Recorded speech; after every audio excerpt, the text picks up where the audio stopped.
সত্তর ভাই ভালো আছেন? আলহামদুলিল্লাহ।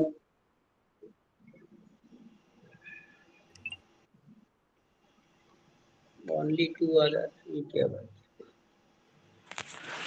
হাসানুর রহমান হোসাইন আল কাদরি ভাই ভালো আছেন? আসসালামু আলাইকুম ওয়া রাহমাতুল্লাহ। উস্তাদ জি ভালো আছেন?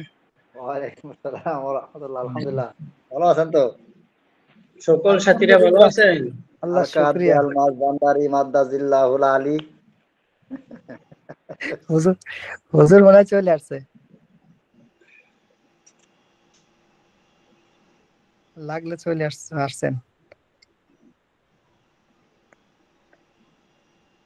কি অবস্থা মাইদুল ভাই? হাসান ভাই কেমন আছেন? আলহামদুলিল্লাহ। আলহামদুলিল্লাহ তামাম। মাইদুল ভাই কই, আজকে তো খবর টবর নিলেন না ভাই? আজকে খবর নেই নেই মানে ও সকালে একটু নিয়ে তারপরে তো আর নিলেন না। কে বিকালে খবর নিলাম, বিকালে কথা বললেন। বিকালে না সকালে? বিকালে আসরের নামাজের পরে। তাই আসলে আমার দেখে এখানে তো ভাই আসরের আগে। হুজুর ঠিক চলে আছে, আসছে। ঠিক আছে, আমরা কথা না বলি হুজুর আসছে। ঠিক আছে।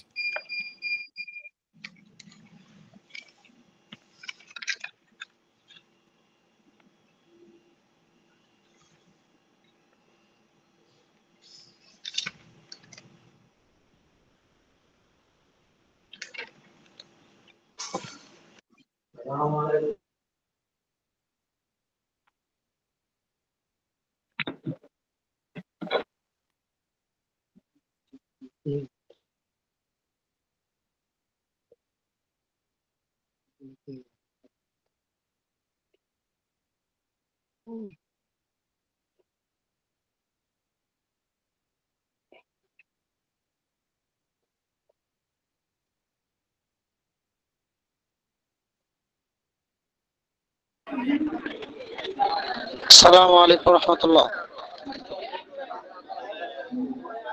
রাহমাতুল্লাহি ওয়া বারাকাতুহু। হুজুর কে আসছে?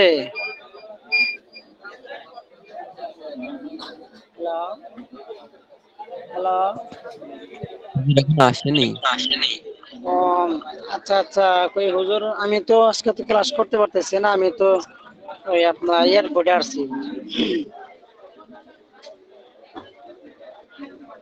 হুজুর আসলে হুজুরের কাছে বুঝছেন? ছুটি নিয়ে নিয়েন।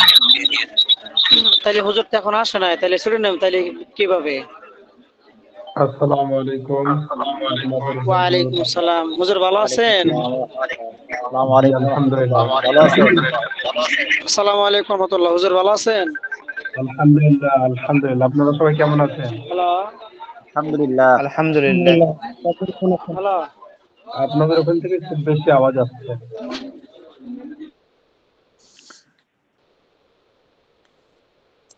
জি সবাই মিউট করে ফেলি, যার প্রয়োজন সেই শুধু কথা বললে ভালো হয়। সবাই যখন একসঙ্গে কথা বলছেন তখন কারোটা শোনা যাচ্ছে না, বোঝা যাচ্ছে না। সালাম আলাইকুম। ওয়ালাইকুম সালামু আলাইকুম রহমতুল্লাহ। ওয়ালাইকুম আসসালাম রহমতুল্লাহ। সবাই ভালো আছেন হুজুর ভালো আপনারা? আছেন? জি আলহামদুলিল্লাহ। হ্যালো। শুনতে পাচ্ছেন আমাকে আলহামদুলিল্লাহ। সবাই? জি হুজুর, হুজুর আজকে আমার একটু ছুটি লাগবে, আমি এয়ারপোর্টে আসছি তো বাইক আগে দেওয়ার জন্য, এই জন্য আমি তো ক্লাস করতে পারতেছি না আর কি। আচ্ছা ঠিক আছে, অসুবিধা নাই, আপনি ছুটি নেন, আপনার ভাইকে ভালোভাবে বুঝিয়েছেন। শোনা জানা কথা। জি শুনতে পাচ্ছি, আপনি শুনতে পাচ্ছেন না? আপনি শুনতে পাচ্ছেন? আপনারা সবাই শুনতে পাচ্ছেন আমার কথা ঠিকঠাক মতো? জি জি হুজুর। হুজুর। জি জি হুজুর, হুজুর। আপনার কথা শোনা যাচ্ছে। আসসালামু জি আলাইকুম ওয়া আলহামদুলিল্লাহ। রাহমাতুল্লাহ। ওয়ালাইকুম আসসালাম রহমতুল্লাহ। সালামু আলাইকুম রহমতুল্লাহ। ওয়ালাইকুম ওয়ালাইকুম আসসালাম। হুজুর ভালো আছেন? জি আলহামদুলিল্লাহ। আপনারা ভালো আছেন সবাই? আলহামদুলিল্লাহ। জি হুজুর, আমি কাউসার আহমদ বলছিলাম সিরাজগঞ্জ থেকে। তো আমি জি তো আজকে যে বাইক আগে দেওয়ার জন্য এয়ারপোর্টে আসছি, তো তাহলে গেলে আমি ক্লাস আজকে আমার একটু ছুটি লাগছে। আমি এখন এয়ারপোর্টে আচ্ছা আছি। ঠিক আছে, ঠিক আছে, আপনি আপনার ভাইকে জি আগে আসবেন। জি জি, আচ্ছা, সালাম আলাইকুম, হাজিরা দিচ্ছে। ওয়ালাইকুম আসসালাম রহমতুল্লাহ। ঠিক আছে ইনশাআল্লাহ, আপনার ওই যে আপনার ইটা পাঠিয়ে দিবেন। আপনারা সবাই কিতাব বের করেন, বা যে আমি কিতাব বের করতেছি, কত নম্বর পৃষ্ঠাতে পড়া ছিল এটা বের করে ফেলি সবাই। 14 14 নম্বর। নম্বর পৃষ্ঠা থেকে পড়া ছিল। আচ্ছা,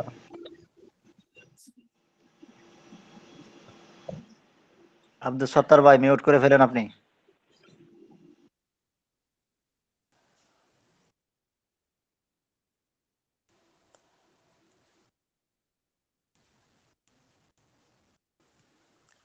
এগারো নম্বর পৃষ্ঠা থেকে 14 নম্বর পৃষ্ঠা পর্যন্ত পড়া ছিল, তাই না? নাজাসাতের প্রকার ও বিধান এখান থেকে নতুন পড়া শুরু হবে নাকি? না, এখান থেকে তো নয়। এখান থেকে পড়া ছিল। 15 নম্বর পৃষ্ঠা থেকে পড়া শুরু হবে শেষে, আপনার নাজাসাত দূর করার উপায়, তাই না?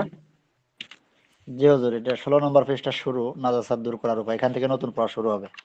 হ্যাঁ, 16 নম্বর পৃষ্ঠা শুরু থেকেই শুরু হবে ইনশাআল্লাহ। তাহলে আমরা জি পিছনে পড়া গেলে একবার রিভাইজ দিয়ে নিই। আহ, পড়তে পড়তে আমরা শেষ করব, তারপরে নতুন পড়া ইনশাআল্লাহ শুরু করব। তার আগে আমার স্ক্রিনটা শেয়ার করতেছি, আপনারা খেয়াল করেন দেখা যাচ্ছে কিনা সবাই। দেখা যাচ্ছে এবার না? জি হুজুর, দেখা যাচ্ছে। আচ্ছা,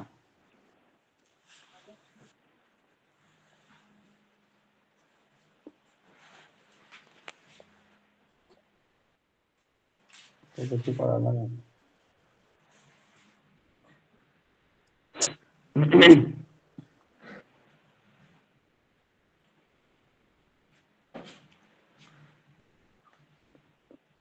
হ্যাঁ, এবার স্ক্রিন দেখতে পাচ্ছেন সবাই? জি জি হুজুর। আচ্ছা, আর এই যে এখান থেকে একজন পড়েন তো, কুয়ার পানির আসসালামু আলাইকুম। আহকাম। ওয়ালাইকুম আসসালাম ওয়া রাহমাতুল্লাহ। কোথা থেকে? কে পড়বেন? নাহিদুল ইসলাম। মাহিদুল ইসলাম ভাই। ঠিক আছে, তাহলে আপনি যে 11 নম্বর পৃষ্ঠা কুয়ার পানির আহকাম এখান থেকে পড়তে থাকেন। জি। বিসমিল্লাহির রহমানির রহিম। বাকিগুলো আমরা কুয়া- সবাই নোট করে দিই এবং শুনতে থাকি মনোযোগ দিয়ে। কুয়ার পানির আহকাম। কুয়ায় অল্প বা বেশি নাজাসাত পড়লে তার পানি নাপাক হয়ে যায়, তখন কুয়ার সমস্ত পানি তুলে ফেলা ওয়াজিব হয়। কুয়ায় শূকর পড়লে সর্বাবস্থায় পানি নাপাক হবে এবং সমস্ত পানি তুলে ফেলা ওয়াজিব হবে, কেননা শূকর সত্তাগতভাবেই নাপাক। সত্তাগতভাবে নাপাক নয়, তবে তার ঝুঁটা নাপাক। এমন প্রাণী কুয়ায় পড়লেও পানি নাপাক হয়ে যাবে এবং হুম, সমস্ত পানি তুলে ফেলা ওয়াজিব হবে, যেমন কুকুর ও বিভিন্ন হিংস্র পশু প্রাণী। মানুষ বা ভোজ্য প্রাণী যদি কুয়ায় পড়ে জীবিত বের হয়ে আসে আর তার শরীরে কোনো নাজাসাত না থাকে, তাহলে কুয়ার পানি পাক থাকবে। যে সমস্ত প্রাণীর শরীরে প্রবাহিত রক্ত নেই, তা কুয়ায় পড়ে মারা গেলে পানি নাপাক হবে না। যে সমস্ত প্রাণীর জন্ম ও বসবাস পানিতে, তা কুয়ায় মারা গেলেও কুয়ার পানি নাপাক হবে না, যেমন মাছ, কাঁকড়া ও ব্যাঙ। বকরি বা আরো বড় প্রাণী কুয়ায় পড়ে মারা গেলে কুয়ার পানি নাপাক হবে এবং সমস্ত পানি তুলে ফেলা ওয়াজিব হবে। মানুষ পড়ে হুম, মারা গেলেও একই হুকুম হবে। যদি সমস্ত পানি তুলে ফেলা ওয়াজিব হয় অথচ তা তোলা সম্ভব না হয়, তখন 200 বালতি পানি তোলাই যথেষ্ট হবে। বিড়াল, মুরগি, কবুতর ইত্যাদি মাঝারি আকারের প্রাণী কুয়ায় পড়ে মারা গেলে 40 বালতি পানি তোলাই যথেষ্ট হবে। আর ইঁদুর ও চড়ুই পাখির মতো ছোট প্রাণী হলে 20 বালতি পানি তোলাই যথেষ্ট হবে। নির্ধারিত পানি তোলার পর কুয়া, বালতি, রশি সব পাক হয়ে যাবে। এমনকি যে ব্যক্তি পানি তুলেছে তার হাতও পাক হয়ে যাবে। আলাদাভাবে তা ধুতে হবে না। কুয়ায় উট, গরু, ছাগল, গাধা, খচ্চর ইত্যাদির গোবর ও লাদা সামান্য পরিমাণে পড়লে পানি নাপাক হবে না, কেননা সামান্য পরিমাণ থেকে বেঁচে থাকা সম্ভব নয়। বেশি পরিমাণে পড়লে অবশ্য নাপাক হয়ে যাবে। যদি প্রত্যেক বালতিতে কিছু না কিছু গোবর ও লাদা উঠে আসে, তাহলে তা পরিমাণে বেশি বলে গণ্য হবে। কবুতর ও চড়ুইয়ের বিষ্ঠা পড়লেও কুয়ার পানি নাপাক হবে না। বড় ছোট যে কোনো প্রাণী যদি কুয়ায় মৃত্যু অবস্থায় পাওয়া যায়, কিন্তু কখন পড়েছে তা জানা না যায়, তাহলে দেখতে হবে মৃতদেহ ফুলে গেছে কিনা। ফুলে গেলে 3 দিন থেকে কুয়ার পানি নাপাক ধরা হবে, আর ফুলে না গেলে 1 দিন 1 রাত্র থেকে নাপাক ধরা হবে। সুতরাং এ সময়ের মধ্যে ওই পানি দ্বারা অজু করা হলে নামাজ কাজা করতে হবে, এবং গোসল করা হলে বা জিনিসপত্র ধোয়া হলে শরীর, কাপড় ও জিনিসপত্র ধুয়ে পাক করতে হবে। হুম এখানে কয়েকটি প্রশ্ন আছে, প্রশ্নগুলো আপনারা ঠিক করেছেন কিনা। কোন কোন অবস্থায় কুয়ার সমস্ত পানি তোলা ওয়াজিব, যেখানে আপনারা শুনলেন, এখান পড়া হলো। জি 2 নম্বর, অজ্ঞত সময় থেকে কুয়ায় একটি মরা ইঁদুর পড়ে থাকলে ওই কুয়ার পানির হুকুম কি, যেটা এখনই পড়লেন যেটা জি মাত্র। 3 নম্বর, এক মাতাল কুয়ায় পড়ে জীবিত অবস্থায় বের হয়ে এলো, তার কাপড়ে বা শরীরে কোনো নাজাসাত ছিল না, অথচ কুয়া নাপাক হয়ে গেল, বিষয়টি ব্যাখ্যা করো। এটা বুঝতে পারছেন কি আপনারা? জি হুজুর, আমি একটু জি বুঝতে না পারছি। ওস্তাদ, এটা বলে দিলে ভালো হবে। আচ্ছা, এই প্রশ্নটা ভালো করে বোঝা লাগবে। এক মাতাল মানে যে হয়তো কোনো ড্রাগস পান করেছে, মদ হতে পারে, অ্যালকোহল যুক্ত কোনো জিনিস পান করেছে, তাকে মাতাল বলা হয়। কুয়ায় পড়ে জীবিত অবস্থায় বের হয়ে এলো, তার কাপড়ে বা শরীরে কোনো কি নাই, নাজাসাত ছিল না, অথচ কুয়ার পানি নাপাক হয়ে গেল, বিষয়টা কেমন না? তাহলে এখানে বিষয়টা কয়েকটা উত্তর হতে পারে। তার মধ্যে একটা হতে পারে, তার মুখে যদি আহ ওই মদ বা অ্যালকোহল জাতীয় জিনিস থাকে, আর সেটা যদি কুয়ার মধ্যে বিস্তার হয়ে যায়, বের হয়ে, সেই ক্ষেত্রে কি হবে, কুয়ার পানি নাপাক হয়ে যাবে। দেখা গেল কার মুখে 1 কুলি মদ আছে মুখের মধ্যে, ওটা পড়ে যাওয়ার পরে তার গায়ে নাপাক ছিল না বাস, বা তার কাপড়ে কোনো নাপাক লেগে ছিল না, কিন্তু তার মুখের মধ্যে ছিল, এটা বের হয়ে গেছে, সেক্ষেত্রে কুয়ার পানি কি হবে, তখন নাপাক ধরা হবে। অথবা কুয়ার মধ্যে হয়তো আহ আরো বিভিন্ন আলামত দেখা যেতে পারে, যেমন হয়তো পেশাব পায়খানা, এগুলো যদি কি হয়, হয়ে যায় বা করে ফেলে, সেই ক্ষেত্রেও কুয়ার পানি নাপাক হয়ে যাবে। 4 নম্বরটা হচ্ছে, কুয়া পাক করার জন্য কখন কত বালতি পানি তোলা উচিত, এটা আপনারা বুঝতে পারেন না? জি হুজুর, বুঝতে পারছি। জি হুজুর। এটা ছোট প্রাণীর জন্য 20 বালতি, 20 20 বালতি, মাঝারি মাঝারি ধরনের গুলো 40 40 বালতি, 80 বালতি, বড় তার 40 জন্য বালতি, 200 বালতি। 200 আর বালতি। বড় গুলোর জন্য 200 বালতি, অর্থাৎ কুয়ার সমস্ত পানি বের করতে হবে। তারপরে 6 নম্বর, শুকুর ও কুকুর কুয়ায় পড়ার মাঝে পার্থক্য কি? শুকুর ও কুকুর, এটা এটা বলেন তো। হুজুর, শুকর পড়লে হুজুর, সর্ব অবস্থায় পানি কুকুর নাপাক পড়লে হয়ে যাবে এবং পানি তোলাটা ওয়াজিব হয়ে যাবে। আর হুম। কুকুর পড়লে পারে যদি এর নাজাসাত থাকে তাইলে নাপাক হবে, আর না হলে নাপাক হবে না। তবে এখন বর্তমান সময় বা বর্তমান সময় না, আগেও পরে সব সময় কুকুর যেহেতু ওই নাপাক জায়গাতে উঠা বসা করে, খারাপ জায়গাতে, এবং কুকুর যেহেতু একটি ঘৃণিত প্রাণী, সেই ক্ষেত্রে আমরা কুকুর পড়ে গেলে এটা আমরা নাপাক বলে সাব্যস্ত ধরা হবে, যদিও কুকুর সত্যগত ভাবে কি না, নাপাক না, কিন্তু নাপাক না। জি শুকুর হচ্ছে কি প্রকৃত ভাবে, সত্যগতভাবেই নাপাক। সত্যগত ভাবেই হচ্ছে নাপাক। জি 7 নম্বর হচ্ছে, একটি মশা, এটা মনে হয় এত পড়ানো হয়েছিল কি, মনে হয় জি কি? হুজুর, জি জি জি, জি পড়ানো হয়েছে। এটা তো আপনাদের গত সপ্তাহে ধরেছিলাম, যে মশা পড়লে কিছু হয়, নাপাক হবে না।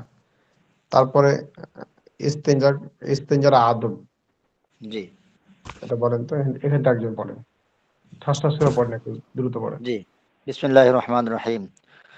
ইস্তেঞ্জার আদব: বাইতুল খালায় বাম পায়ে দাখিল হওয়া এবং ডান পায়ে বের হওয়া। দাখিল হওয়ার সময় আউযু বিল্লাহি মিনাল খুবুসি ওয়াল খাবাইস এই দোয়া পড়া, এবং বের হওয়ার সময় আলহামদুলিল্লাহিল্লাযী আযহাবা আন্নিল আযা ওয়া আফানি এই দোয়া পড়া। তবে দোয়াটা পড়তে হবে ভিতরে ঢোকার সময় এবং বের হওয়ার পরে। ইস্তিনজা করার এবং ইস্তিনজা থেকে পাক হওয়ার সময় মাথায় টুপি বা কাপড় রাখা। 3. বাম হাতে পানি বা ঢিলা ব্যবহার করা, বিনা ওজরে ডান হাত ব্যবহার করা মাকরুহ। 4. মানুষের চলাফেরা ও উঠা বসার স্থানে ছায়াদার ও ফলদার গাছের নিচে, নদী, কুয়া ও হাউজের নিকটে এবং কবরস্থানে ইস্তিনজা করা মাকরুহ। কোনো গর্তের মুখে পেশাব করা উচিত নয়, কেননা গর্তে বিষাক্ত প্রাণী থাকলে দংশন করতে পারে। 6. বাইতুল খালায় ও খোলা মাঠে কেবলামুখী বা কেবলা পিঠ হয়ে ইস্তিনজা করা এবং বিনা ওজরে দাঁড়িয়ে ইস্তিনজা করা মাকরুহ। 7. আবদ্ধ অল্প পানিতে পেশাব পায়খানা করা মাকরুহে তাহরিমি, আর প্রবাহিত অল্প পানিতে কিংবা আবদ্ধ বেশি পানিতে পেশাব পায়খানা করা মাকরুহে তানজিহি। 8.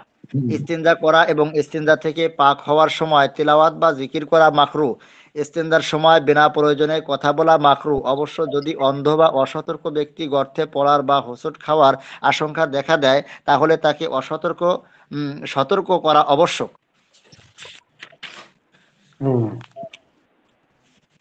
এপাশে কিছু প্রশ্নমালা আছে। এটা বাইতুল খালায় দাখিল ও খারিজ হওয়ার আদব ও জি, দোয়া বলা হয়, যেটা জি, ডান পা দিয়ে বের বাম পা দিয়ে ঢোকে, বাম পা দিয়ে জি, বাম পা দিয়ে ঢোকার ডান পা দিয়ে বের হওয়া, দোয়া বলা, এগুলো আদব। মাথায় টুপি জি, রাখা, খালি শরীরে রাখা যায়, এগুলো আর কি। তারপর 2 নম্বর হচ্ছে কোন কোন স্থানে ইস্তেঞ্জা করা মাকরুহ। এবং ওগুলো পড়ছেন গাছের ছায়ার নিচে, জি। ছায়াদার গর্তের ফলদার মুখে। গাছের নিচে, গর্তের হ্যাঁ, ভিতরে, এরকম বিভিন্ন জায়গায়। পানিতে পেশাব পায়খানা করার হুকুম। বেশি পানিতে পেশাব পায়খানা করার এটা বলছিলাম গত ইয়াতে। জি, আর বেশি অল্প পানিতে, আবদ্ধ পানিতে পেশাব পায়খানা করা, এটা এটা হারামের কাছাকাছি, মাকরুহ জি, তাহরিমে। মাকরুহে তাহরিম। নাজাসাতের প্রকার ও বিধান এখান থেকে পড়েন। নাজাসাতের প্রকার ও বিধান। নাপাক জিনিসকে নাজাসাহ বলে এবং তা দুই প্রকার, গলিজা ও খফিফা।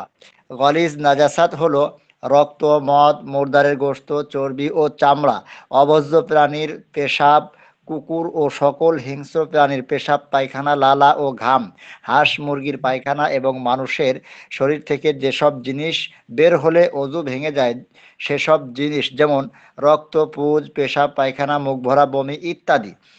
গলিজ নাজাসাত যদি তরল হয় তাহলে 1 দিরহামের আয়তন পরিমাণ মাপ হবে, অর্থাৎ শরীরে বা কাপড়ে এই পরিমাণ। ভালো করে শুনুন। এই সবকটা একটু সবাই ভালো করে খেয়াল করবে, এটা একটু নতুন সবক তো। জি। গলিজ নাজাসাত যদি তরল হয় তাহলে 1 দিরহামের আয়তন পরিমাণ মাপ হবে, অর্থাৎ শরীরে বা কাপড়ে এই পরিমাণ নাজাসাত থাকা অবস্থায় নামাজ পড়া যাবে, তবে মাকরুহ হবে। এর বেশি হলে নাজাসাত দূর না করে নামাজ পড়া যাবে না। গলিজ নাজাসাত যদি শক্ত হয় তাহলে 1 দিরহামের ওজন পরিমাণ নাজাসাত মাপ হবে, অর্থাৎ এই পরিমাণ নাজাসাত শরীরে বা কাপড়ে থাকা অবস্থায় নামাজ পড়া যাবে, তবে মাকরুহ হবে। এর বেশি হলে নাজাসাত দূর না করে নামাজ পড়া যাবে না। খফিফ নাজাসাত হলো ঘোড়ার পেশাব, উট, গরু, বকরি ইত্যাদি হালাল প্রাণীর পেশাব ও গোবর এবং হারাম পাখির বিষ্ঠা। খফিফ নাজাসাত শরীরে বা কাপড়ে কোনো অঙ্গের 1/4 কম হলে তা মাফ, 1/4 বা তার বেশি হলে মাফ নয়, অর্থাৎ ওই নাজাসাত দূর না করে নামাজ পড়া জায়েজ হবে না। কয়েকটি মাসআলা। 1. শুয়ের মাথার মতো ছোট ছোট পেশাবের ছিটা মাফ, কেননা তা থেকে বাঁচা সম্ভব নয়। 2. শরীরের ঘামে বা পায়ের ভেজায় যদি নাপাক কাপড় বা বিছানা ভিজে যায় আর শরীরে বা পায়ে নাপাকের চিহ্ন দেখা যায়, তাহলে শরীর ও পা নাপাক হয়ে যাবে। নাপাকের চিহ্ন দেখা না গেলে নাপাক হবে না। 3. শুকনো নাপাক মাটিতে ছড়িয়ে দেওয়া ভেজা কাপড়ে নাজাসাতের চিহ্ন দেখা দিলে কাপড় নাপাক হয়ে যাবে। নাজাসাতের চিহ্ন দেখা না দিলে নাপাক হবে না। এসব ক্ষেত্রে আসল দেখার বিষয় হলো নাজাসাতের চিহ্ন প্রকাশ পাওয়া না পাওয়া। 4. চিপলে পানি পড়ে না এমন ভেজা নাপাক কাপড়ে শুকনো পাক কাপড় পেঁচিয়ে রাখলে ওই শুকনো কাপড় নাপাক হবে না। 5. নাজাসাতের উপর দিয়ে বয়ে আসা বাতাস যদি ভেজা কাপড়ে লাগে আর তাতে নাজাসাতের চিহ্ন দেখা যায়, তাহলে ওই কাপড় নাপাক হয়ে যাবে। নাজাসাতের চিহ্ন দেখা না গেলে নাপাক হবে না। এ পর্যন্ত ছিল। প্রশ্ন এখানে গলিজ ও খফিফ নাজাসাত কি কি? যেমন এগুলো একটু নিয়ে আলোচনা হলো। গলিজ নাজাসাত গুলো কি কি এখানে মুখস্থ করতে হবে আপনাদেরকে, কারণ এগুলো এক্ষেত্রে আসবে সমস্যা। সর্দি ও চামড়া, হ্যাঁ, অভোজ্য প্রাণী, পেশাব, কুকুর, এগুলো। হুজুর নাজাসাতে খফিফ কয়েকটি মাসালা 2, 3, 4, 5 এই কয়েকটা জিনিস বোঝা গেল না, একটু বললে ভালো হইতো। 2, 3, 4, 5 তাই না? এগুলো গত সপ্তাহে বোঝানো জি জি হয়েছিল। আচ্ছা, তাহলে 2 নাম্বার হচ্ছে শরীরের ঘামে বা পায়ের ভেজায়। শরীরের ঘামে বা পায়ের ভেজায়, অর্থাৎ পা ধুইলে পা যে ভিজা থাকে না, যদি নাপাক জি কাপড় বা বিছানা ভিজে যায়, অর্থাৎ যেমন এখানে কি বলছে, নাপাক কাপড় অথবা বিছানায় অনেক সময় ছোট বাচ্চারা পেশাব করে দেয় না, দেখবে শুকায় যায় না আবার। জি তো ছোট বাচ্চারা তো পেশাব করে দিলে নাপাক হয়ে যায়, আবার ওইটা শুকায় গেলে ওটা তো দেখা যায় না। তো সেই ক্ষেত্রে এখন মনে করেন যে অথবা নাপাক পড়ে আছে, ছোট বাচ্চার মলমূত্র পড়ে আছে, এখন মনে করেন যেটা শুকায় গেছে, কিন্তু আপনার যে শরীর ঘামে গেছে, আর অথবা পায়ের ভিজা, পা ধুয়ে আসছেন, তো পায়ের আর্দ্রতার কারণে এখন সেই জায়গাতে পা দিছেন, সেই জায়গাতে পা দিয়েছেন, অথবা ঘামে ভেজা শরীর ওই নাপাক জায়গাতে লেগে গেছে। তো এই কথাটা এখানে বলছে যে ভিজে যায়। আর শরীরে বা পায়ে নাপাকের চিহ্ন দেখা যায়, তাহলে কি হবে? শরীর ও পা নাপাক হয়ে যাবে সেই ক্ষেত্রে, বুঝতে পেরেছেন? আর জি জি নাপাক যদি দেখা না যায়, এখন পা দিছেন কিন্তু পায়ে নাপাক লাগেনি, অথবা গা থেকে এসে কিন্তু গায়ে নাপাক এর চিহ্ন দেখা যাচ্ছে না, সেই ক্ষেত্রে নাপাক হবে না এটা। জি 3 নাম্বারটা হচ্ছে শুকনো নাপাক মাটিতে ছড়িয়ে দেওয়া ভেজা কাপড়ে। শুকনো নাপাক মাটিতে, মনে করেন যে কেউ মাটিতে আহ কিছুদিন আগে হয়তো একটা গোবরের গোবর হয়তো গরুতে পেশাব পায়খানা করেছিল, এটা পেশাব পায়খানাটা শুকায় গেছে, কিন্তু কি করছে, দেখা যাচ্ছে যে গোবরটা দেখা যায় শুকায় গেলে। হ্যাঁ, তো সেই ক্ষেত্রে এখানে যদি মনে করেন যে ভেজা কাপড় কেউ নেড়ে দিছে, তো সেই ক্ষেত্রে যদি ওই কাপড়ের মধ্যে চিহ্ন দেখা যায়, তাহলে নাপাক হবে। আর যদি চিহ্ন দেখা যদি না যায়, তাহলে কি হবে না, সেই কাপড়টা নাপাক হবে না। এটা না 3 নম্বর। জি হ্যাঁ, 4 নম্বরটা চিপলে পানি পড়ে না, মানে চিপলে পানি পড়ে না এমন মানে ভেজা কাপড় আর কি। এমন ভেজা কাপড়, এমন ভেজা নাপাক কাপড়, এমন ভেজা নাপাক কাপড় যে কাপড় চিপলে আর পানি বের হয় না, আহ, এরকম কাপড়ের সাথে যদি আপনি আর একটা শুকনো কাপড় পেঁচিয়ে রাখেন, যেটা পাক শুকনো কাপড় যদি পেঁচিয়ে রাখেন, তাহলে ওই শুকনো পাক কাপড়টি ওই ভেজা কাপড়ের সাথে পেঁচিয়ে রাখার কারণে কি হবে না, নাপাক হবে না কাপড়টা। না কারণ না সেখানে আর পানি নাই, এই পানিটা এখানে আর টানতে পারছে না। আর হালকা যদি আর্দ্রতা বোঝায় সামান্য, এটার দ্বারা নাপাক হবে না। 5 নম্বর দেখেন, নাজাসাতের উপর দিয়ে বয়ে আসা বাতাস, মানে নাপাকের উপর দিয়ে একটা বাতাস উড়ে আসছে, তো এটা গায়ে বা কাপড়ে লাগলে পারে নাপাক হবে না, যতক্ষণ পর্যন্ত নাপাকের চিহ্ন না দেখা যাবে। আচ্ছা, তারপরে আমরা চলে আসি প্রশ্নগুলোতে। 3 নম্বর, বমি কখন নাপাক বলে গণ্য হয়? যখন বমি নাপাক বলে গণ্য হয় তখন যখন বমি মুখ ভরিয়া হয়। সামান্য বমিতে, সামান্য বমি, এগুলো কিনা নাপাক না। তারপরে 4 নম্বর হচ্ছে পেশাবের ছিটা কি পরিমাণ হলে মাপ? ধরেন সুয়ের মাথার সম পরিমাণ বা জি সামান্য। 5 নম্বর, চিপলে পানি পড়ে এমন ভেজা নাপাক কাপড়ে শুকনো পাক কাপড় পেঁচিয়ে রাখলে তার হুকুম কি হবে? চিপলে পানি পড়ে, তাহলে এরকম কাপড়ের সাথে যদি মেশায় রাখে তাহলে কি হবে, নাপাক হয়ে যাবে, কারণ চিপলে পানি বার হয়। জি 6 জি নম্বর হচ্ছে নাজাসাতের উপর দিয়ে বয়ে আসা বাতাস ভেজা কাপড়ে লাগলে ওই কাপড়ের কি হুকুম? নাপাকের চিহ্ন দেখা গেলে নাপাক হবে, আর নাপাকের চিহ্ন দেখা গেলে দেখা না নাপাক গেলে হবে না। নাপাক হবে না। জি এবার আসেন, আহ তাহলে এখান থেকে শুরু হচ্ছে নতুন পড়া 16 নম্বর পৃষ্ঠা থেকে। সবাই একটু জি মনোযোগী হয়। আহ এখন বাজছে 9টা 25 বাংলাদেশের সময়। আমি আপনাদের কাছ থেকে 10 মিনিট আগে ছুটি নিতে চাই আজকে। আমি তাড়াতাড়ি পড়াটা শুরু করতেছি, সবাই জি একটু খেয়াল হুজুর করুন। নতুন পড়ার জি দিকে হুজুর। মনোযোগ দিই সবাই। তাহলে নাজাসাত দূর করার উপায় এতক্ষণ পর্যন্ত আমরা পড়লাম নাপাক কি কি জিনিস, নাজাসাতে গলিজ, নাজাসাতে খবিব পড়লাম আমরা, অর্থাৎ বড় নাপাক, শক্ত নাপাকি আর হালকা নাপাকি কি কি জিনিস এগুলো আমরা পড়লাম। এখন এগুলো থেকে পবিত্রতা অর্জন করার উপায় কি? আর 1 নম্বর মাসলা দেখেন, প্রথম মাসলাটা শরীরী নাজাসাত থেকে তাহারা হাসিলের উপায় হলো ধুয়ে নাজাসাতের শরীর দূর করা। একবার ধোয়ার দ্বারা দূর হোক কিংবা বেশিবার নাজাসাতের শরীর দূর হওয়ার পর তার চিহ্ন আহ, তথা রং বা গন্ধ দূর করা কষ্টকর হলে তা দূর করা জরুরি নয়। তার মাসলাটা আমি বুঝাই। শরীরী নাজাসাত মানে যে নাপাকের কি আছে, আহ, যার গঠন আছে, শক্ত নাপাকি যেমন হচ্ছে আপনার পায়খানা, আপনার বমি, হতে পারে আপনার রক্ত, হতে পারে হয়তো মনি, এই ধরনের বীর্য হতে পারে। এগুলো হচ্ছে কি শরীরী নাজাসাত, তাই না? এই জি শরীরী নাজাসাত থেকে পবিত্রতা হাসিল হওয়ার উপায় হলো ধুয়ে নাজাসাতের শরীর দূর করতে হবে।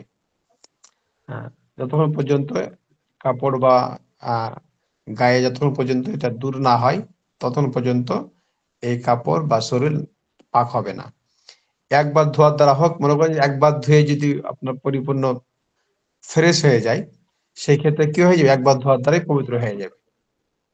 আর কিংবা বেশিবার, তো যদি মনে করেন একবারে ধোয়া হচ্ছে না তো আরেকবার ধুইলেন, তো আবার যদি হচ্ছে না তো আবার ধুইলেন, এভাবে যদি কয়েকবার ধুতে হয় তো কয়েকবার ধোয়া লাগবে। যতক্ষণ পর্যন্ত তার শরীর দেখা যাবে ততক্ষণ পর্যন্ত সেই কাপড় কি হবে না, নাপাক, তার দূর হবে না।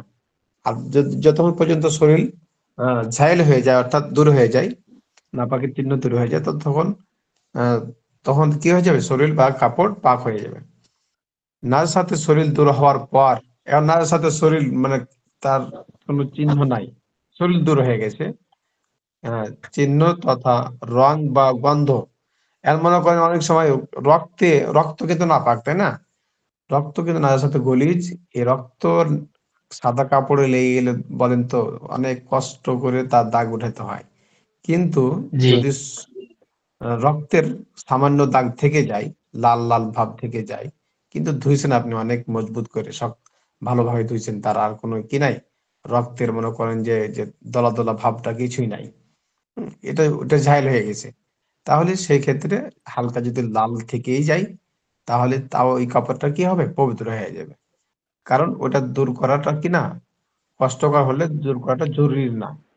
আর এখন মনে করেন যে আমার একটা কল আছে, আপনার একটা কলটা নিয়ে দেখুন।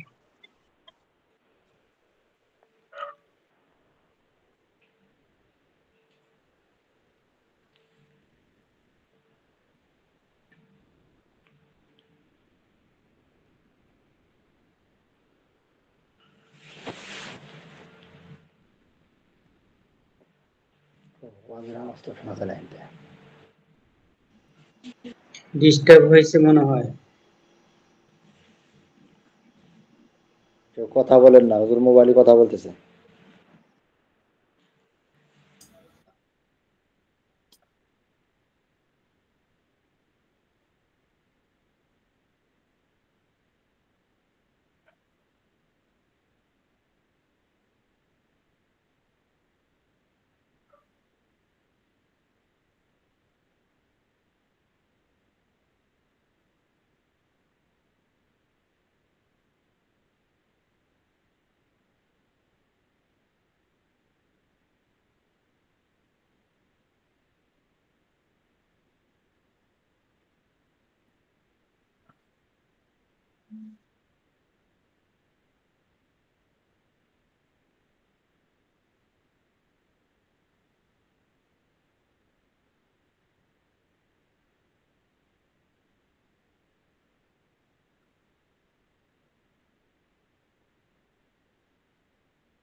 জি ভাই, সবাই দিকে খেয়াল করি। তাহলে আমরা যেটা পড়তেছিলাম শুনতে পাচ্ছেন সবাই? জি জি জি হুজুর। জি হুজুর। জি হুজুর শুনতে পাচ্ছি। জি হযরত শুনতে তাহলে পাচ্ছি। হালকা যদি কি হয়, দাগ থেকে যায়, দূর করা যদি কষ্টকর হয়, সেক্ষেত্রে দাগ দূর করা জরুরি হবে না। তারপরে আসেন, শরীরে নাজাসাত মানে শুকিয়ে যাওয়ার পরেও যার শরীর বিদ্যমান থাকে। শুকিয়ে যাওয়ার পরেও যার কি শরীর বিদ্যমান থাকে। মনে করেন যে নাপাকি গুলোর শুকায় গেছে, যেমন পায়খানা, যেমন রক্ত, আহ বমি, এগুলো যদি কি হয় কাপড়ে লেগে যায়, অথবা মনি বীর্য এগুলো যদি হয়, লেগে থাকলে পারে এটা কি হয়, শুকিয়ে যাওয়ার পরেও এটা দেখা যায়। তো সেই ক্ষেত্রে এগুলো যেমন রক্ত, বমি, পায়খানা এখানে দিছে উদাহরণগুলো, এগুলো যতক্ষণ পর্যন্ত এগুলোর শরীর দূর না হয় ততক্ষণ পর্যন্ত কাপড় পাক হবে না। আর শরীর দূর হয়ে গেলে পাক হয়ে যাবে, একবার ধোয়া ধরা হোক অথবা বেশিবার। 2 নম্বর তার মাসালা। মানে হুজুর অনেক অনেক সময় এখানে যে কোনো সাদা কাপড়ে লাগানোর পরে ওটাকে ওঠাই দিতে লাগবে ধুয়ে। জি, আবার বলেন। বলতেছি সাদা কাপড়ে লেগে গেছে, মনে করো রক্ত লেগে গেছে, অনেক সময় ওটা উঠতেছে না, তখন সেক্ষেত্রে কি হবে? ওটা নাপাকে থাকবে না ওটা পবিত্র হবে? হ্যাঁ, সেই ক্ষেত্রে মনে করেন যে যেটা আসল নাপাক করে দূর হয়ে যায়, কিন্তু তার রংটা লেগে থাকে। আর রংটা লেগে জি থাকলে নাপাক থাকবে না, পবিত্র হয়ে যাবে।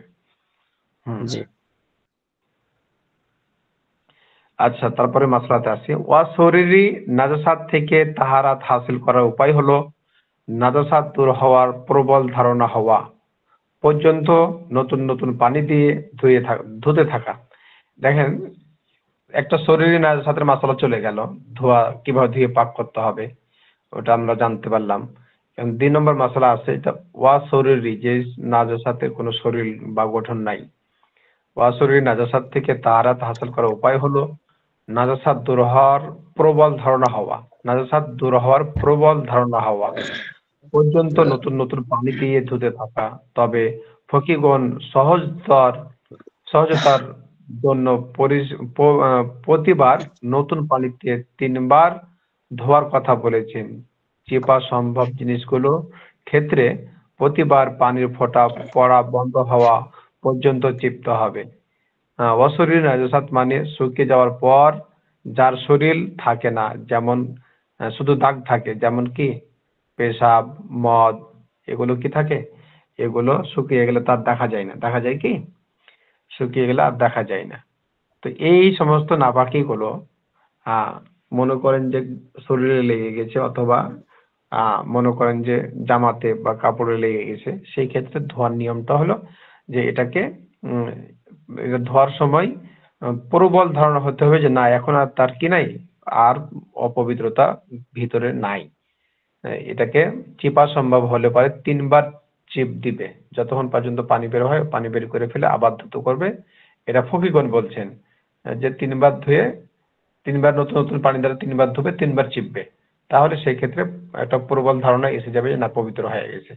সেই ক্ষেত্রেও যদি মনে হয় যে না, 3 বার ধোয়ার পরেও প্রবল ধারণাটা আসছে না, নাপাকি মনে হয় থেকেই গেছে, যদি এরকম একটা সন্দেহ ভাব আসে, সেই ক্ষেত্রে তখন আবার এটাকে আরো বেশি বার ধোয়ার দরকার প্রয়োজন হবে।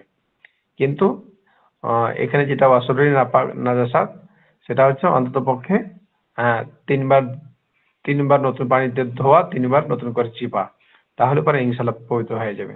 তবে অশরীরী নাজাসাত ওটা হচ্ছে 3 বার ধোয়ার সাথে সম্পর্ক না, বরং ওটা শরীর দূর হওয়া পর্যন্ত এটা কি করতে হবে, ধুতে হবে। একবার যদি ধোয়ার দ্বারা হয় তাহলে একবার, যদি বেশিবার লাগে বেশিবার। তবে অশরীরী নাজাসাত যেটা, এটা হচ্ছে কি করতে হবে, নতুন নতুন পানিতে 3 বার ধুতে হবে আর 3 বার চিপতে হবে। এটা ফকিগণের মতামত। তবে প্রবল ধারণা হলে পারি কি হবে, পবিত্র হয়ে যাবে। আর অশরীরী নাজাসাত যেমন কি পেশাব, মদ, এগুলো। তারপরে মাসালাতে আসেন, নাজাসাত দূর হয় পানি দ্বারা এবং এমন তরল পদার্থ দ্বারা যার নাজাসাত দূর করার যোগ্যতা রয়েছে, যেমন সিরকা, গোলাপ জল, তেল, মধু ও চর্বি দ্বারা নাজাসাত দূর হবে না। আর এখানে যেটা বলছে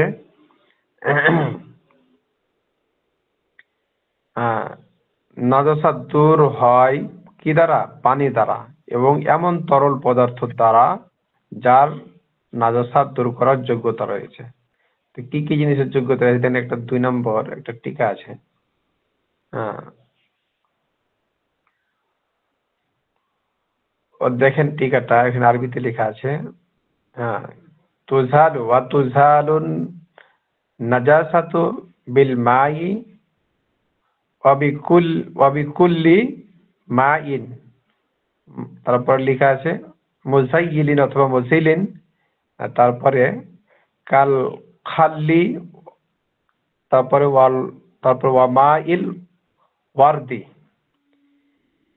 যেটা হচ্ছে ওয়াতুজালুন নাজাসাতু, নাজাসাত দূর হয় বিল মাই, পানির দ্বারা, অবিকুল্লি মাইন মুজাইলিন, আর অবিকুল্লি মাইন মুজাইলিন অর্থাৎ পানি জাতীয় পদার্থ দ্বারা, যেমন কাল খাল্লি, সিরকা বা মাইল ওয়ারদি, অথবা কোনো গাছ নিংড়ানো পানি, এ ধরনের যে ইগুলো আছে সেইগুলোর দ্বারা কি হবে? নাপাক দূর হবে।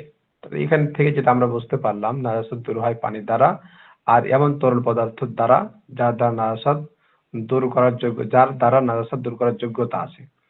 তবে এখানে যেমন সিরকা দিছে, গোলাপ জল দিছে, যেমন সিরকা, গোলাপ জল, তেল, মধু, চর্বি দ্বারা নাজাসাত দূর হয় না। তাহলে এখানে কয়েকটা জিনিস পাওয়া হলো, একটা সিরকা, একটা হচ্ছে গোলাপ জল আর পানি, এগুলোর দ্বারা কি হয়? নাজাসাত দূর করা যায়, নাপাকি দূর করা যায়। যেমন মনে করেন যে কাপড়ে নাপাক লেগে গেছে, এখন পানি পাচ্ছেন না, তো সেই ক্ষেত্রে যদি সিরকা কেউ পাই তো সেটা দিয়ে ধুতে পারবে, দিয়ে পবিত্রতা অর্জন করতে পারবে, পবিত্রতা বা পবিত্র করতে পারবে। তারপরে আছে কয়েকটি মশালা। বলছিলাম হুজুর, সিরকাটা কি? সিরকাটা একটা পানি জাতীয়, যে কিনে পাওয়া যায় বাজারে, এটা খাবার জিনিস, পানি জাতীয়। এটা আমিও কোনদিন খাইনি, দেখিনি, তবে এটা খালি শুনছি। ভিনেগার মনে হয় না? ভিনেগার, জি হুজুর, ভিনেগার, ওটা দিয়ে আচার বানায়। আচ্ছা, আমি জি, কিন্তু ভিনেগার। জি জি আচ্ছা, হুজুর, আচ্ছা, আচার বানায়। আচার বানাই। জি আচ্ছা, গোলাপ জল তো সবাই দেখেছেন তাই না? গোলাপ জল যেটা তো জি, জি। জাতীয় একটা পানি। আচ্ছা, এই জাতীয়, আর মনে করেন যে তরল, এই যে মানে পানির মতো তরল জাতীয় প্রবণতা। পানির মতোই। হ্যাঁ, সেই ক্ষেত্রে তখন এটার দ্বারা কি করবে? পানির পরিবর্তে তখন এগুলোর দ্বারা যদি কেউ কি করে, পরিষ্কার পরিচ্ছন্নতা অর্জন করে, সেক্ষেত্রে তখন এটাতে করতে পারবে। কিন্তু তেল দ্বারা হবে না, মধু দ্বারাও হবে না, চর্বির দ্বারাও হবে না। কয়েকটি মশালা চামড়া, রাবার বা প্লাস্টিকের জুতায় লাগা শরীরের নাজাসাত পাক মাটিতে মুছে ফেললে পাক হয়ে যাবে। খেয়াল করেন সবাই, দেখেন, চামড়া, রাবার বা প্লাস্টিকের জুতা, আমরা তো এগুলোই পড়ি মূলত। ধরেন যদি কি হয়, শরীরে নাজাসাত লেগে যায়, যে শরীরে যে নাপাক কি আছে, গঠন আছে, শরীর আছে, নাপাক মাটিতে, তবে মাটিতে ঘষে ফেললে, তাহলে নাপাক যদি কি করে, ওই চামড়ার জুতা অথবা প্লাস্টিকের জুতা মাটিতে ঘষে মুছে ফেললে কি হয়ে যাবে? পাক হয়ে যাবে। যেমন মনে করেন যে তলায় নাপাক লেগে গেছে, হ্যাঁ, আর এটা মাটিতে ঘষে এমন ভাবে তুলে ফেলেছে যে তার কোনো কি নাই, আর চিহ্ন বাকি নাই, তখন ওই জুতার নাপাকের ওই যে অংশটা লেগেছিল ওই জায়গাটা পাক হয়ে যাবে, ধোয়ার আর প্রয়োজন নেই। নাজাসাত শুকনো হোক বা ভেজা হোক, চাই নাপাকিটা শুকনো হোক অথবা ভেজা হোক, কিন্তু অশরীরী নাজাসাত মদ, পেশাব, ধোয়া ছাড়া পাক হবে না।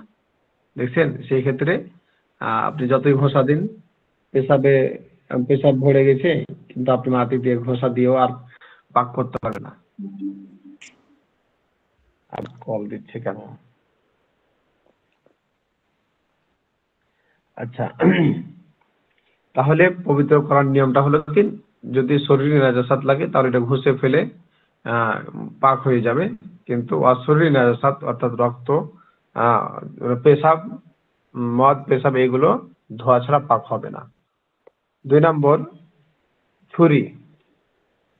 2 নম্বর থেকে ছুরি, তলোয়ার, আয়না ও পালিশ করা পাত্র মুছলেই পাক হয়ে যায়। ছুরি, তলোয়ার, আয়না ও পালিশ করা পাত্র মুছলেই পাক হয়ে যায়। যেমন মনে করেন ছুরিতে নাপাক লেগে গেছে, বা যেমন মনে করেন ছুরিতে গরু জবাই করে না, চাকুতে রক্ত লেগে তো গেছে। রক্ত লেগে থাকে, এটা যদি আপনি মাটিতে ঘষা দিয়ে উঠে ফেলে দিতে পারেন তাহলে এটা কি পাক, এটা আর ধোয়া লাগবে না।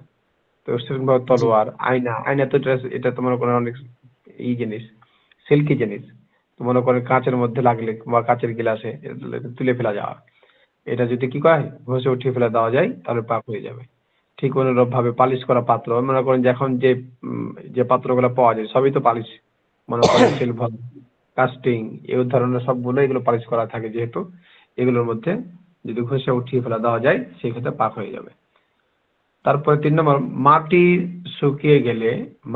শুকিয়ে গেলে এবং নাজাসাতের চিহ্ন দূর হয়ে গেলে তা নামাজের জন্য পাক হয়ে যায়, অর্থাৎ সেখানে নামাজ পড়তে পারবে, তাইমুমের জন্য পাক নয়, তাইমুমের জন্য পাক নয়।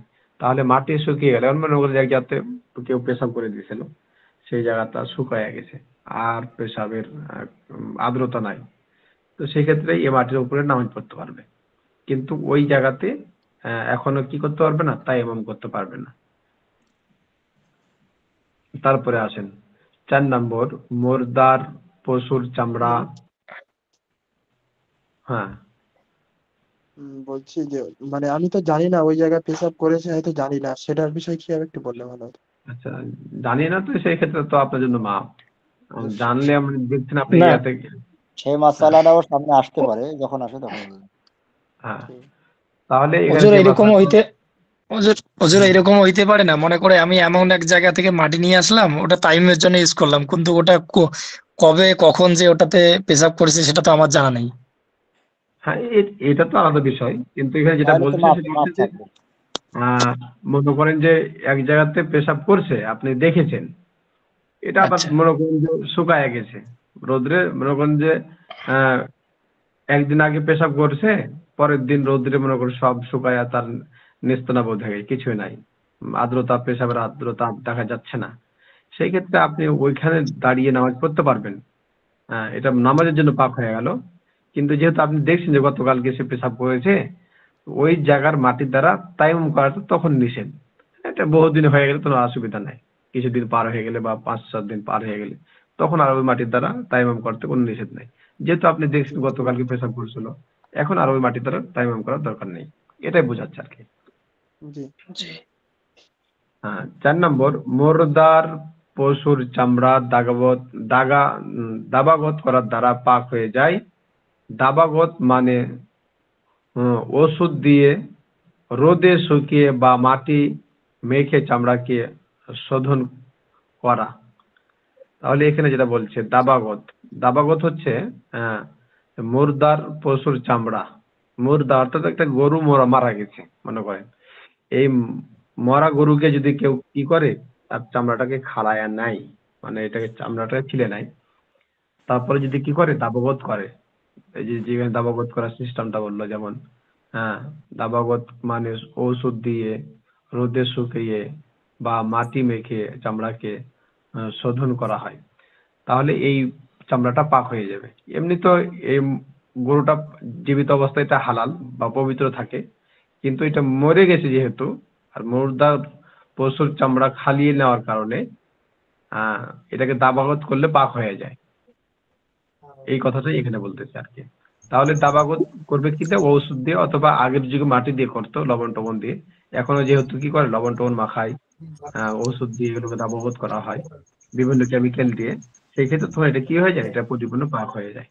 যেহেতু এখন তো আধুনিক যুগ, এখন তো দাবাগত করার সিস্টেমই আলাদা, ভিন্ন, সেই ক্ষেত্রে কি হয়ে যাবে, দাবাগত করলে পরে পাক হয়ে যাবে। বলছিলাম হুজুর, মরা গরুর চামড়া কি ছাড়ানো যাবে, ব্যবহার করা যাবে? এটা মানে একটা সিস্টেম দেখাইছে, যদি কেউ করেই ফেলে সেই ক্ষেত্রে পাক হবে, এটাই যদি এটা চামড়া দিয়ে একটু তাপ এগুলো তৈরি করে, এজন্য নিতে পারে তারা।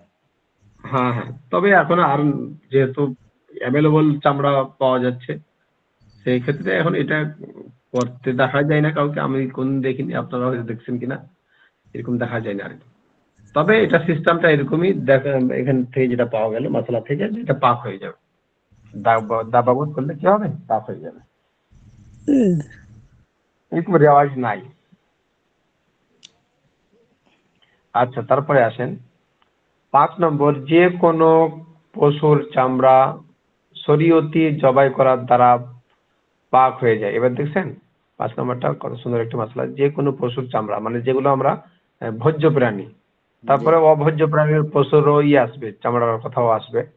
তো এখানে যেটা পাওয়া গেল 5 নম্বরে, সেটা হচ্ছে যে কি, যে কোনো পশুর চামড়া শরীয়তি জবাই করার দ্বারা পাক হয়ে যায়। যত ভোজ্য প্রাণী যেগুলো, ওগুলো তো শরীয়তি জবাই দিয়ে, অর্থাৎ বিসমিল্লাহ আল্লাহু আকবার বলে কি করা হয়? জবাই করা হয়। সেই ক্ষেত্রে ওগুলোর চামড়া প্রত্যেকটা কি পবিত্র।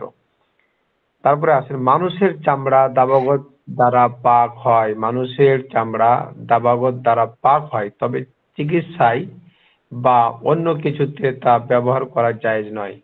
কেননা মানুষের চামড়া বা অঙ্গ প্রত্যঙ্গ ব্যবহার করা মানুষের মর্যাদার পরিপন্থী। সেই ক্ষেত্রে কি করতে পারবে না? মানুষের চামড়া দাবাগত করে ব্যবহার করা নিষিদ্ধ।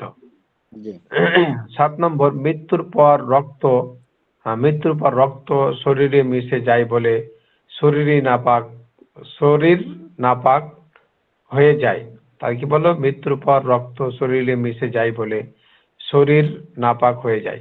রক্ত, মনে করেন যে যখন একটা পশু জবাই করা হয়, তার মধ্যে যত দমে মাসফু আছে, দমে মাসফু বলা হয় জবাই করার সঙ্গে সঙ্গে একটা পশুর মধ্যে যে রক্তগুলো দমে মাসফু বলা হয়, যে রক্তগুলো গড়িয়ে পড়ে, চিৎকার দিয়ে গড়িয়ে পড়ে, অর্থাৎ প্রবাহিত রক্ত, এটা পরিপূর্ণ এই জবাই করার মাধ্যমে বের হয়ে যায়, অর্থাৎ নাপাক রক্ত বের হয়ে যায়।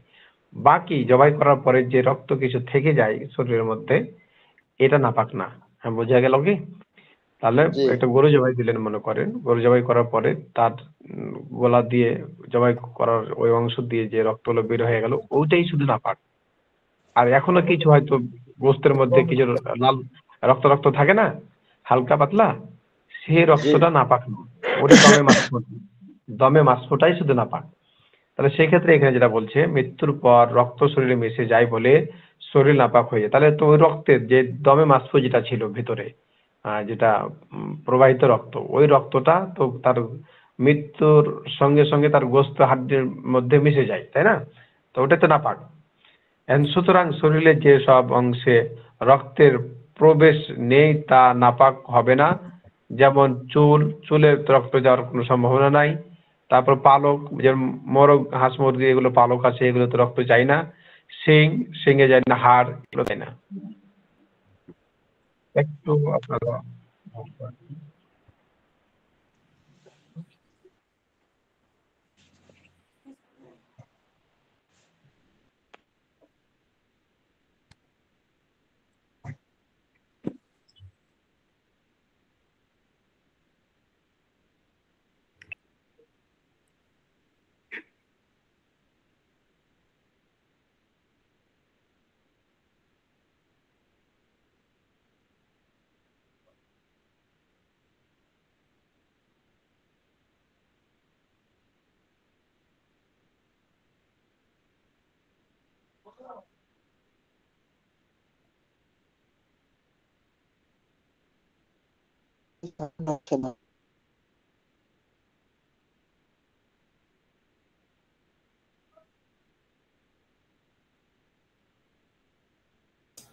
হুজুর শোনা যাচ্ছে না?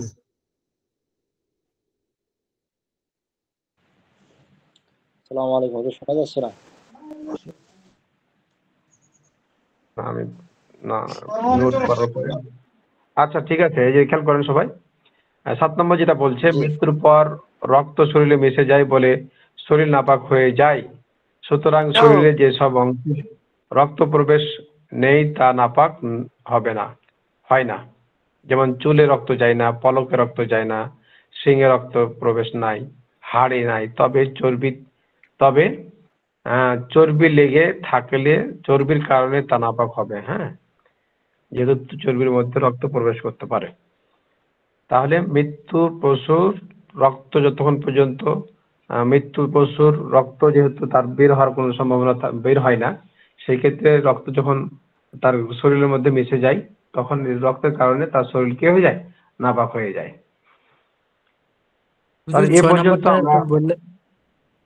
হ্যাঁ 6 নম্বরটা হচ্ছে যে মানুষের চামড়া দাবাগত দ্বারা পাক হয়, তবে চিকিৎসা বা অন্য কিছুতে ব্যবহার করা যায় না। এক কথায় মানুষের চামড়া হচ্ছে হুরমত। হ্যাঁ, এটা এমন একটি এটা জিনিস, এটা সম্মানজনক জিনিস, যেটাকে কোন জিনিসের জন্য ব্যবহার করা কিনা জায়েজ না। এই জন্য এটা দাবাগত করার দ্বারা পবিত্র হলেও এটাকে কি করা যাবে না, ব্যবহার করা যাবে না। যেমন চিকিৎসা বা অন্য কিছুতে তা ব্যবহার করা জায়েজ নয়, কেননা মানুষের চামড়া বা অঙ্গ প্রত্যঙ্গ ব্যবহার করা মানুষের মর্যাদার পরিপন্থী। হ্যাঁ, কাইদি আছে, দাবাগত মানে কি? দাবাগত দাবাগত মানে প্রসেসিং করা, মানে একটা চামড়াকে বিভিন্ন ঔষধ বা কেমিক্যালের মাধ্যমে তাকে প্রসেসিং। জি। আজকে তো এই পর্যন্ত থাকবে, আমাকে একটু যে আপনার মনে হয় একটু জরুরত আছে, আপনি বলছিলেন। আচ্ছা, তাহলে এই পর্যন্ত সেজন্য থাকলো। আজকে একটু প্রশ্ন না করে দিচ্ছি। ইনশাআল্লাহ জি, তাহলে আপনাদের কাছে ছুটি দিচ্ছি। আপনারা চাইলে থাকতে পারেন, আবার চাইলে আপনারা চাকরি করতে পারেন। ঠিক আছে, জি, আসসালামু আসসালামু আলাইকুম। আলাইকুম ওয়া রাহমাতুল্লাহ। ওয়ালাইকুম আসসালাম।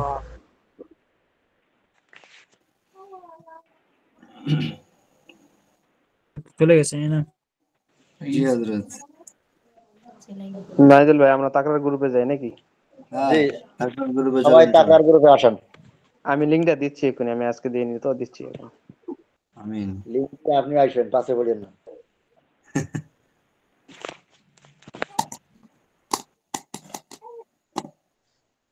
আসসালামু আলাইকুম রহমতুল্লাহ, কেমন আছেন সবাই?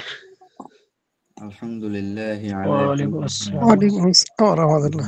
ভাই এখানে কিন্তু এখন আলহামদুলিল্লাহ রেকর্ড ভালো। হচ্ছে আমরা কিন্তু। ওমর ফারুক ভাইয়ের চেহারাটা, নুরানি চেহারাটা সুন্দর দেখতে পারি প্রতিদিন। না আর তো কারো চেহারা ভালো দেখা যায় না। আপনারা ভিডিও অন করুন না, তার কি হবে?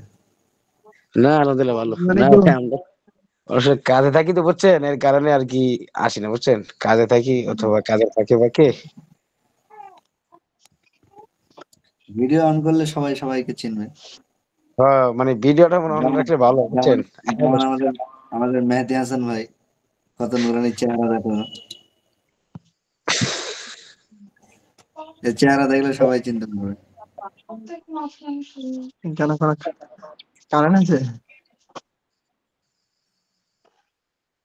আবার পড়াগুলো যে সময় ধরা হয় বুঝছেন, এই পড়াগুলো ধরার ক্ষেত্রে ভিডিওটা খুলে বলবেন।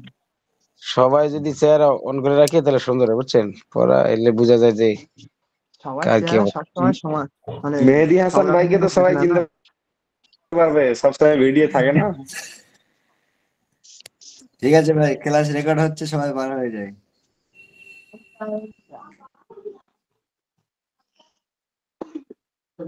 ভাই মিউটটা খুলে দিন, হ্যাঁ? এটা ভাই নাম।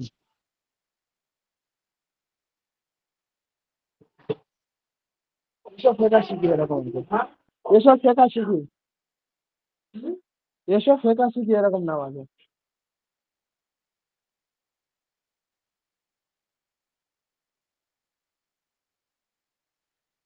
মেহেদী হাসান ভাই, হ্যালো, বলছি মিউটটা খোলেন, মিউটটা।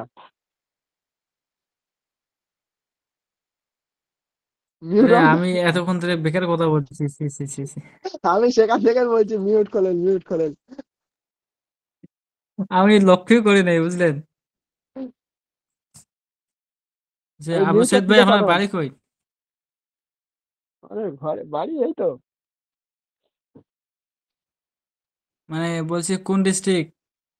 ওই প্রতিদিন আপনার রাত 12টা পর্যন্ত, তা আবার যখন সময় পাচ্ছি, হ্যাঁ, যখন সময় পাচ্ছি 12টা পর্যন্ত কথা হচ্ছে বাসন্তী।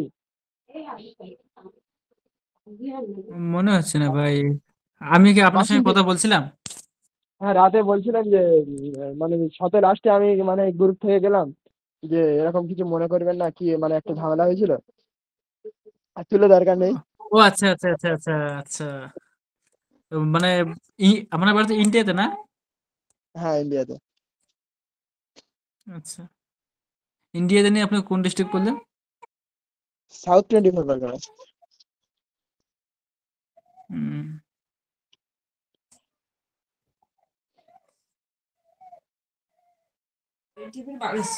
আপনি ভাই বাড়িতে কি করেন ভাই?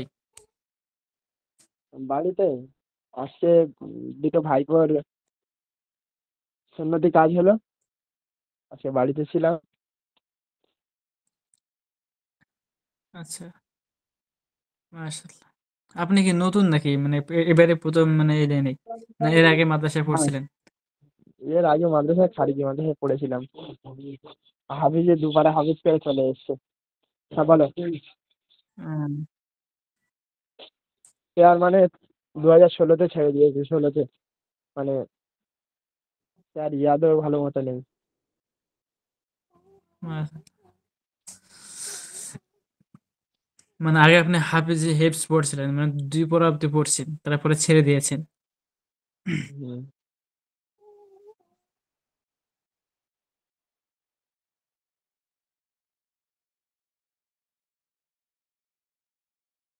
যেভাবে যে সবজিটা পড়ে যায় আমাদের। মাহবুব ভাই কি চলে গেলেন নাকি? চলে তো যাবে সবাই তাড়াতাড়ি করে। হুম।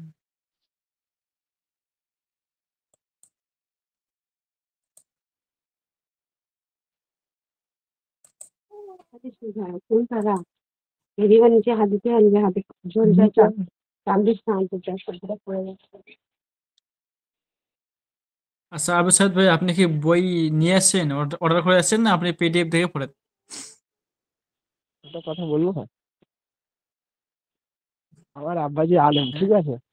কালকে কালকে যে মানে হ্যাঁ। গ্রুপে ছেড়েছি, ঠিক আছে? হুম। এমনকি ওটা আমার আব্বাজির হাতের লেখা। কালকে যে গ্রুপে ছেড়েছি না, হুম। ওই মানে সিগা সিগা বর্ণনা আমি অতটা হ্যাঁ, ইয়েতে হ্যাঁ। বুঝতে পারিনি। তবে আমি আব্বুকে হুম। আবার বললাম যে কি মানে সিগাটা কি, আমি অতটা বুঝতে পারলাম না, বলো। উনি তখন আমার হাতে পেন আর খাতাটা নিল, পেজটা মানে আমি ইয়েতে পেজে মানে যে A4 পেজে দেখি। A4 পেজটা আচ্ছা। নিল, নিয়ে সঙ্গে সঙ্গে মানে পাই টু পাই দাগ দিয়ে বুঝিয়ে দিল। আমি তখন বুঝতে পারলাম হুম। যে না, মানে যেটা আমার ভুল ধারণা ছিল, মানে কি সিগাটা কি কোন ধরনের, এমনকি হাতে গুনে দেখিয়ে দিলে বলো মুখস্থ করে না। হুজুর যেমন বলেছিল লাস্টে, যেমন বলেছিল যে মানে আব্বাজির পাশেই ছিলাম। তা হুজুর বলছে হলে লাস্টে তো আমি তো শুনলাম। তা বলছে হুজুর বললো যে আমি ফার্স্টে মুখস্থ করেছি, ওই অতটুকু শুনে নিয়ে রেখে দিয়ে বলছে না, আমরাও মুখস্থ হুম। করেছি, কিন্তু এখন এটাই করে নাও। আমি তখন আর বুঝিয়ে দিলাম। আর আমাদের হ্যাঁ, আর আমাদের ইন্ডিয়া তো মনে করেন মিজান মুন্সিফ তো ফার্সিতে, কোনো বাংলাতে নাই। হ্যাঁ, ফার্সিতে। আমিও পড়ছিলাম, আমিও মিজান পড়ছিলাম তবে ফার্সিতে। তো ফার্সিতে পড়াটা না অত্যন্ত কঠিন। কালকের শিখাটা আমার একদম মাথার মধ্যে ঢুকে গেল, শুধু মুখস্থ হয়নি আর কিছু নয়। হুম। আচ্ছা। মানে এরকম বোঝাবে, মানে এরকম কোনো মাস্টার নেই যে এইভাবে বুঝিয়ে দেবে। মানে পাই টু পাই দাগ দিয়েছে, শুধু দাগটা তো গ্রুপে ছেড়েছি আমি। তা আবার হুজুর বললো যে মাশাআল্লাহ, মানে যে ছক মানে সূত্র যে বইছে সে ছক দেখে, ঠিক আছে? তো হুম। সেরকম পরিস্থিতি হয়েছিল। আপনার কাছে কি মানে বই আছে না আপনি পিডিএফ দেখে হ্যাঁ, পড়েন?